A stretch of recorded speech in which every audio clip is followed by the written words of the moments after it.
হানজালার গোসল হয়েছিল তৃতীয় আসমানে জমজমের পানিতে। হযরত হানজালা রাদিয়াল্লাহু তাআলা আনহু তিনি সদ্য বিবাহ করেছেন। ওই সময় আমাদের প্রিয় নবী সাল্লাল্লাহু আলাইহি ওয়াসাল্লাম সাহাবীদেরকে বললেন, আমার সাহাবায়ে কেরাম, তোমরা উহুদের যুদ্ধের জন্য প্রস্তুতি গ্রহণ করো। রাসূলুল্লাহ সাল্লাল্লাহু আলাইহি ওয়াসাল্লাম হযরত হানজালা রাদিয়াল্লাহু তাআলা আনহুকে বললেন, হানজালা, তোমাকে যুদ্ধে যেতে হবে না। তখন হানজালা রাদিয়াল্লাহু তাআলা আনহু বললেন, ইয়া রাসূলুল্লাহ, আপনি যুদ্ধে যাবেন, কাফেরদের সঙ্গে যুদ্ধ করবেন, আর আমি সেখানে না গিয়ে স্ত্রীর সঙ্গে আমোদ প্রমোদ করব? এটা আমি সহ্য করতে পারবো না, আমাকেও যুদ্ধে নিয়ে চলুন।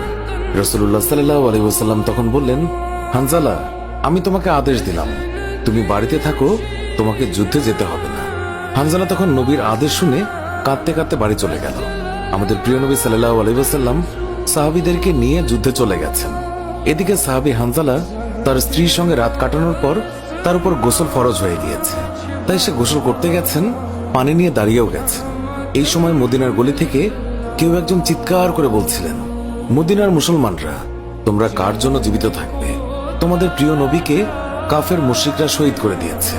এই কথা যেই মাত্র হানজালার কানে পৌঁছালো, তখনই তিনি পানির বালতি ফেলে দিয়ে তার স্ত্রীর কাছে গেল এবং তার স্ত্রীকে বলল, হে আমার স্ত্রী, তাড়াতাড়ি আমার তলোয়ারটা দাও। যে কাপুরুষরা আমার নবীকে শহীদ করেছে, যে কাফেররা বিশ্বনবী হযরত মুহাম্মদ সাল্লাল্লাহু আলাইহি ওয়াসাল্লামকে হত্যা করেছে, আমি তাদেরকে ছাড়ব না। আজ হয় তারা মরবে, না হয় আমি মরব। যে দুনিয়ায় নবী নেই, সেই দুনিয়ায় আমি বাঁচতে চাই না। দাও, আমার তলোয়ারটা দাও। তখন হানজালার স্ত্রী বললেন, আপনি আমার নবীর হত্যাকারীকে হত্যা করতে যাচ্ছেন? যান, আমি বাধা দেব না, আমার বাধা দেওয়ার অধিকার নেই।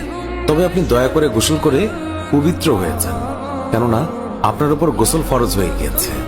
এছাড়াও আপনি যদি উহুদের ময়দানে শহীদ হয়েও যান, আমি কোনো দুঃখ করব না। উত্তরে হানজালা বললেন, না, যদি আমি গোসল করতে যাই, তবে আমার নবীর হত্যাকারীরা কিছু সময়ের জন্য হলেও বেঁচে থাকবে, এটা আমি হতে দিতে পারি না। আমার যেই দুনিয়ায় আমার নবী বেঁচে নেই, ওই দুনিয়ার পানি দিয়ে আমি গোসল করতে পারি না। এই বলে তিনি তলোয়ার নিয়ে চলে গেলেন। উহুদের ময়দানে তিনি অনেক কাফেরকে হত্যা করলেন। একসময় যুদ্ধ করতে করতে তিনি শহীদ হয়ে গেলেন। যুদ্ধ শেষ হয়ে গেলে আল্লাহ রাসূল সাহাবীদেরকে বললেন, হে আমার সাহাবীরা, তোমরা যাও, গিয়ে দেখো আমার যে সকল সাহাবায়ে কেরাম শহীদ হয়েছে তাদের লাশ সংগ্রহ করো এবং তাদেরকে গোসলবিহীন দাফনের ব্যবস্থা করো। সকল শহীদের লাশ এনে এক জায়গায় রাখা হচ্ছে। নবীজি গুনে দেখলেন ৬৮টি লাশ রয়েছে, ২টি লাশ নেই। একজন তার চাচা হামজা রাদিয়াল্লাহু তাআলা আনহু, আর আরেকজন হানজালা রাদিয়াল্লাহু তাআলা আনহু। অস্থির হয়ে পড়লেন নবীজি।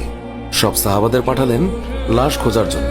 হঠাৎ বোরখা পরা এক মহিলা এসে দাঁড়ালেন নবীজির কাছে। নবীজি তাকে চিনলেন না। মহিলা বললেন, শুনুন ইয়া রাসূলুল্লাহ, কাল আপনি একটা বিয়ে পড়িয়েছিলেন, মনে আছে? নবীজি বললেন, হ্যাঁ, আমি তো হানজালার বিয়ে পড়িয়েছি, যার বিয়ের খুশিতে আমি খুরমা খেজুর ছিটিয়েছিলাম।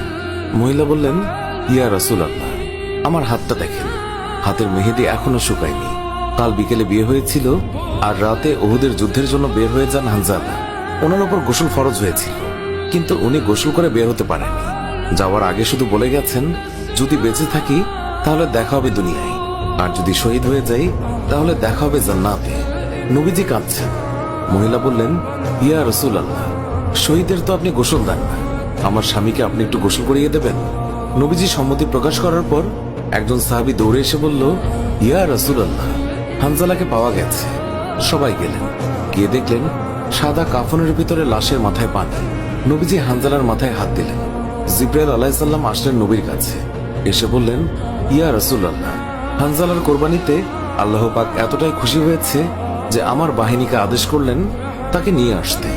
ইয়া রাসূলুল্লাহ, আমরা ফেরেশতারা তাকে তৃতীয় আসমানে নিয়ে জমজমের পানি দিয়ে গোসল করিয়েছি এবং তার শরীর থেকে যে সুগন্ধ পাচ্ছেন, এটা আল্লাহ পাকের বিশেষ খুশবু, মেশক আম্বর আতরের ঘ্রাণ।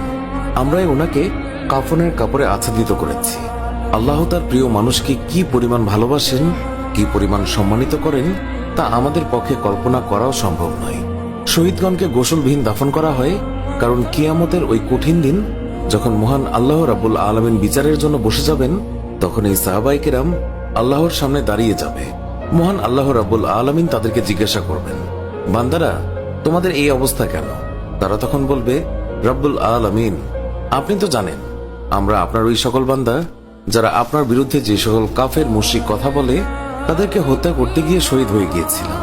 আল্লাহ তাআলা বলবেন, ও আমার বান্দারা, তোমরা যারা আমার জন্য তোমাদের জীবনের মায়া ত্যাগ করেছিলে, তার জন্য আমি তোমাদেরকে আজ বিনা হিসাবে জান্নাত দান করলাম। সুবহানাল্লাহ। সুপ্রিয়